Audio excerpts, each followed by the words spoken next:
¿Qué tal, cinéfilos haters? El día de hoy les traigo una reseña en formato podcast del documental El Padre Homicida.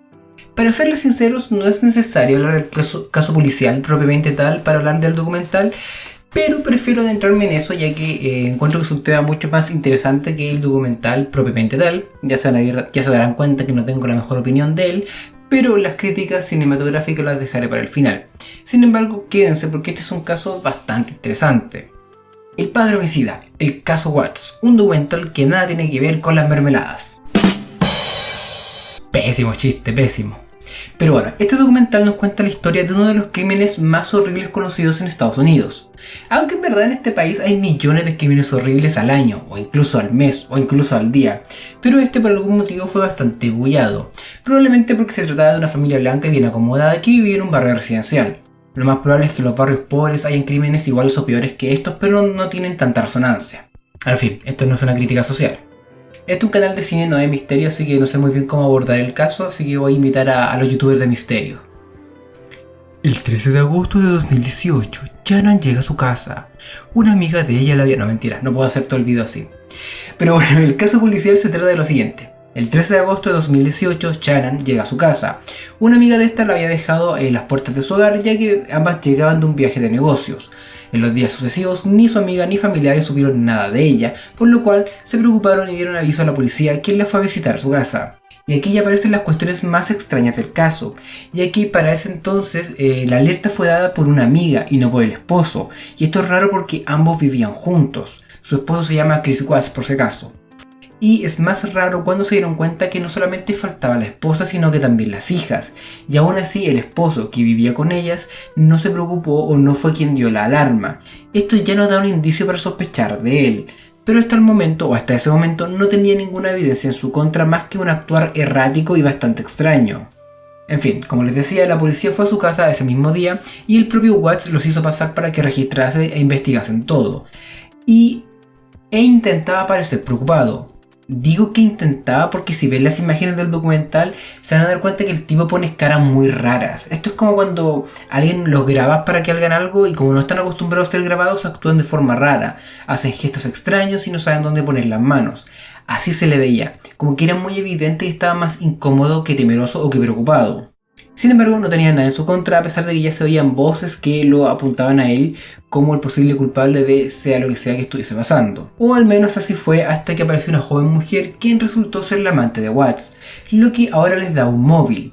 Y esto se vio ahondado cuando muchas amigas y familiares de Shannon comentaron que ésta les había confesado que no estaban pasando por un buen momento, que al parecer su esposo estaba actuando de una forma rara y ya no estaba tan cariñoso como antes. Y Shannon ya sospechaba una infidelidad.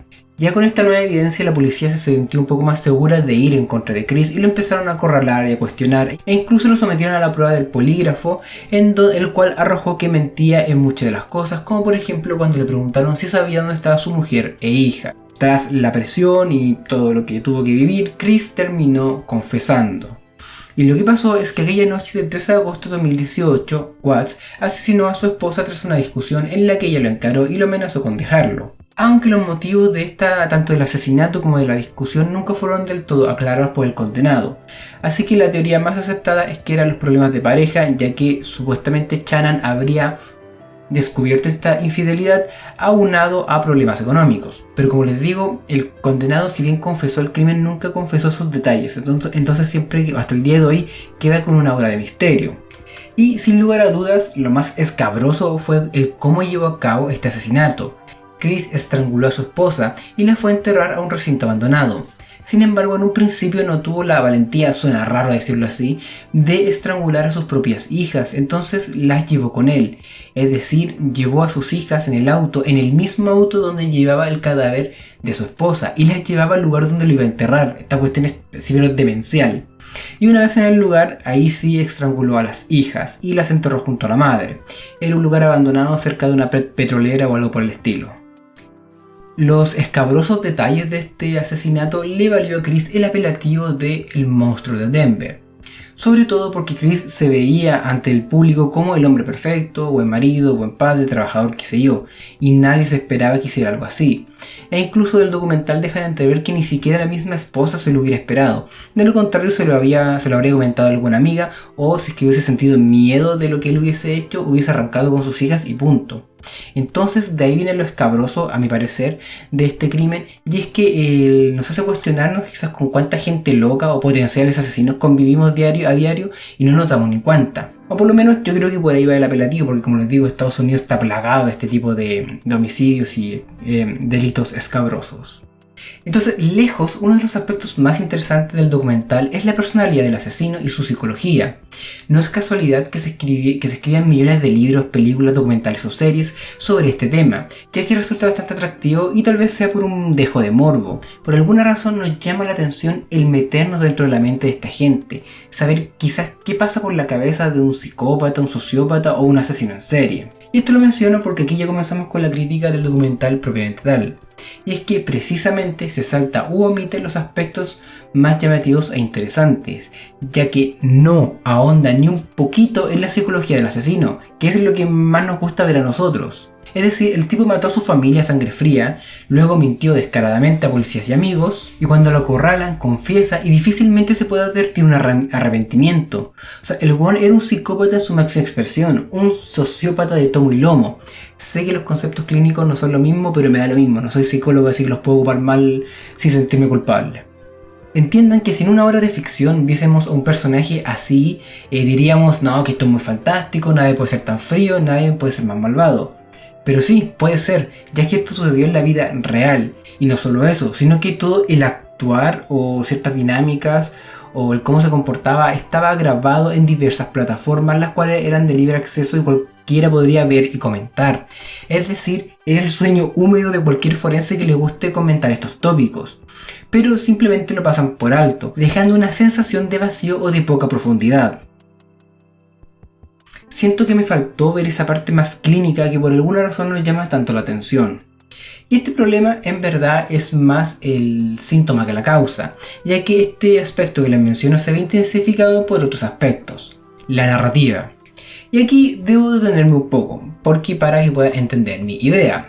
Piensen en una fiesta muy buena a la que todos sus amigos van, excepto ustedes. Y supongamos que al día siguiente tú le preguntas cómo estuvo la fiesta a cada uno de estos amigos. Cada uno de ellos te va a relatar su propia perspectiva y también de una forma diferente. No todos te van a contar exactamente lo mismo. Una historia, por muy real que sea, puede ser contada de diversas maneras. Algunas serán más objetivas, otras más subjetivas. En este sentido, al igual que una película, un documental sí tiene una narrativa particular. Sin embargo, en este no. Así de simple, no hay narrativa, literalmente no te encuentran ninguna historia. Se supone que se optó por un estilo particular y único de narrativa, pero para mí fue tan vacío que es el equivalente a no tenerlo. Mira, para que entiendan lo que quiero decir, ¿han visto estos youtubers que hacen supuestos mini documentales de polémicas o peleas de otros youtubers y hacen videos de unos 20-30 minutos? Y entonces uno piensa, oh, este tipo va a ahondar en la polémica y poco menos que le va a hacer un examen psicológico a los youtubers involucrados, pero no, son como muchos 10 minutos de explicaciones de la polémica y su opinión al respecto, y el resto, los otros 10 o 20 minutos, son rellenos de videos de dichos youtubers o dichos influencers, videos que hicieron ellos mismos o tal vez historias de Instagram que descargaron y ese tipo de cosas. Bueno, este documental es exactamente lo mismo. Agarraron toda la información publicada en redes sociales, entiéndase video, posts y comentarios de Facebook, o también conversaciones de WhatsApp que son más privadas, lo adornaron con unos pocos efectos especiales y lo lanzan en la pantalla con un montaje y eso es todo. Este es el documental más pajero y flojo que he visto en mi puta vida. No hay entrevistas a los cercanos, no hay una voz en off, no hay conversaciones con psicólogos, psiquiatras o forenses, no hay entrevistas interesantes, nada. Solamente descargaron las putas publicaciones de los involucrados y los adornaron con efectos especiales y listo, eso fue todo. Que la gente entienda sola lo que sucedió. Como les dije, se supone que esto es un estilo narrativo novedoso o rupturista, pero en lo personal creo que es un fiasco. Creo que este fue el documental más barato que pudieron hacer.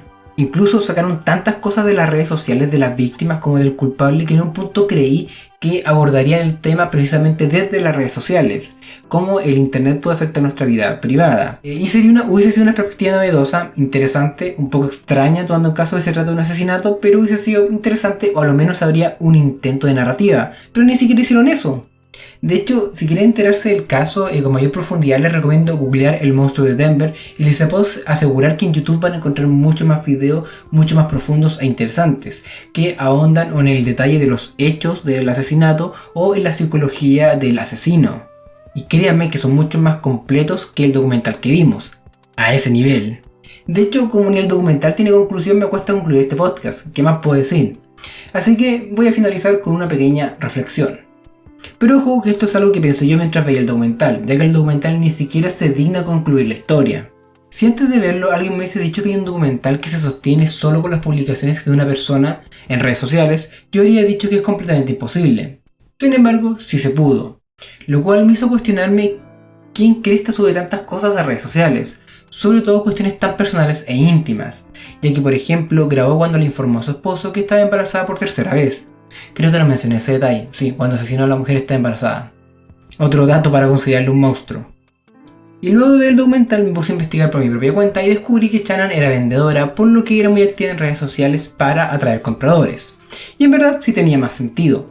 O sea, tenía más sentido el hecho de que publicara tantas cosas en cuanto a cantidad, pero en cuanto a la calidad, por así decirlo, de las publicaciones, aún así no explica por qué publicaba cosas tan íntimas y personales. Sin embargo, por otro lado, hoy en día es común que gente haga este tipo de publicaciones, lo que conlleva grandes peligros.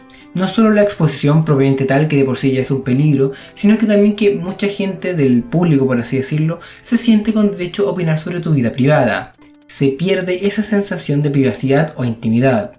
De hecho, y aquí viene uno de los aspectos más demenciales del documental, mucha gente que seguía las redes sociales, tanto a Shannon como a Chris, se sentían con el derecho de opinar sobre el caso como si fueran un cercano o un familiar, lo cual me hace cuestionar mucho la integridad psicológica no solo del asesino, sino que también de la gente. Puto vecino, me cagó el audio, pero no pienso grabar esa parte de nuevo. Y mucha gente odió o demostraba su odio hacia Chris, lo cual es evidente porque el tipo fue un asesino y cometió un acto horrible. Pero entiendo que se sientan así, pero ¿por qué publicarlo y opinarlo como si fueran afectados, como si hubiesen asesinado a su hermana o a su vecino? No, era gente completamente desconocida, no había un apego emocional con la víctima. Entonces se da esta cuestión que exageran ciertos sentimientos para tener cierto estatus en las redes sociales, como para decir, mira lo empático que soy, o miren cómo sufro por el prójimo. Más allá de que lo que hizo el tipo es repudiable y de ello no cae ninguna duda. Sin embargo, la guinda de la torta de lo enfermizo demencial es que había gente que defendía a Chris, ya sea porque creían que era inocente y que lo habían coartado para confesar, que ok, dentro de todo es una duda legítima, pero ya, lo más terrible y lo que me costó creerlo y tuve que retrocederlo como 3 veces para cerciorarme de que de verdad estuviese pasando eso, es que había gente que creía que el tipo era culpable, pero justificaba el asesinato. Decía, no, es que la tipa era una pesada, lo molestaba con esto y esto, al final lo terminó aburriendo. Weón, el tipo mató a su mujer embarazada y a sus 2 hijas. Y la gente lo defendía, o sea, en el fondo queda un poco claro que los peligros de la exposición propia de las redes sociales. Así que si ustedes tienen su buen perfil de Instagram o un canal de YouTube como este, ojito con lo que publican. No publiquen cosas tan íntimas porque se pierde una barrera sumamente importante. Y como sea, al final lo que sustenta toda esta cadena de publicar cosas íntimas y las críticas, qué sé yo, es el morbo. Es morbo puro y duro. No sé si vieron la película El Show de Truman y recordarán lo fantástico que era la premisa. Bueno, hoy en día no parece tan fantástico. Parece que el morbo nos llama a querer ver cosas personales de otras personas. Y si esas cosas personales son tragedias o discusiones o infidelidades, más nos gusta verlo. Pero eso no es lo peor. Lo peor es que también hay gente dispuesta a exponer su vida por dinero o muchas veces ni siquiera por plata, sino que por un par de likes y punto. Y para finalizar la reseña, me gustaría citar a Jim Carrey en una entrevista que le hicieron años después de haber protagonizado The Truman Show. Si no saben inglés, yo le voy a poner subtítulos, así que tranquilo. Pero antes de poner este fragmento, recuerden que si les gustó este video, denle like y suscríbanse al canal, porque estoy haciendo varias cosas, hago análisis más en profundidad o a veces me burlo de ciertas películas que no se pueden tomar en serio. Pronto debería estar subido en el canal el primer capítulo de la serie La Jauría, para que se den una vuelta por ahí. Y si no quieren estar pendientes del canal, activen la campanita y así YouTube les avisa a ustedes cuando subo video y no tienen que estar revisando la página. Qué mejor. Y ahora sí que sí, terminamos con las palabras del grandioso Jim Carrey. I don't know. Gosh, I don't know. I mean, I think Truman Show is something that exists on a micro level now. You know, it was kind of a story about that on a macro level, but now everybody has a subscriber channel, you know, and everybody has their own little Truman Show world, you know. So there's something to be had there. I often think, and I'm asked about like what I think would have happened to Truman when he goes outside the wall, and it took me a while to realize that basically he was alone out there too because everybody went back inside. They all wanted to be in the dome.